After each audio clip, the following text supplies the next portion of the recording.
এটাই ছিল আমার 2024 সালে শেষ জুম্মা। আর জুম্মা যাওয়ার জন্য আমি রেডি হইতেছি, তখন আমি চিন্তা করলাম যে আমি একটা ব্লগ তৈরি করি, কারণ 2024 সালে শেষ জুম্মাটা আমি স্মরণীয় করে রাখতে চাই। আর এই জন্য কিন্তু আমি সুন্দরভাবে পরিপাটি হয়ে জুম্মার যাওয়ার জন্য কিন্তু প্রস্তুতি নিতেছি।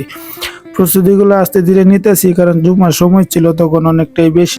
একটু বেশি সময় নিয়ে আমি মসজিদে যাইতেছি, কারণ বয়ান শুনতে হবে। আর টুপিটা রেডি দিয়ে আমি একদম পরিপাটি হয়ে বের হলাম বাসা থেকে।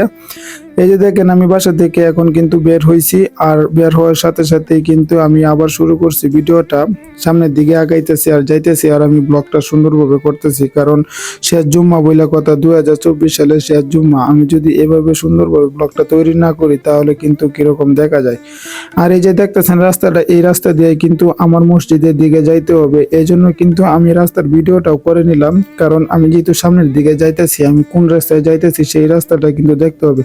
শেষ পর্যন্ত আমি কিন্তু মসজিদের কাছাকাছি চলে আসলাম। আর মসজিদের আমি কিছু অংশ নিয়ে নিলাম ভিডিওর মাধ্যমে। দেখেন এখানে কিন্তু ছোট ছোট বাচ্চারাও খেলাধুলা করতেছে। আর এই যে দেখেন, এইটাই হলো আমাদের মসজিদ। কারণ আমাদের মসজিদটি এত উন্নত না, কিন্তু আপনারা দোয়া করবেন যেন আমাদের মসজিদটা আল্লাহ তাআলা আরো অনেক বেশি উন্নত করে দেয়। মসজিদের ভিতরে ভিডিও করার সময় এসে আমাকে বলল ঠিক আছে। আর আমরা যখন নামাজ পড়ে শেষ পর্যন্ত বের হই, তখন কিন্তু আমরা সবাই একত্রিত ভাবে এবার সবসময় দাঁড়াই, কারণ আমাদের মসজিদে অনেক সময় অনেকজনে অনেক কিছু দিয়া থাকে। আর সেগুলো কিন্তু মসজিদের ডাকের মাধ্যমে বিক্রি হয়, কারণ মসজিদের অনেক উন্নত হয়। এজন্য কিন্তু আমরা সবাই এভাবে সবসময় দাঁড়িয়ে থাকি।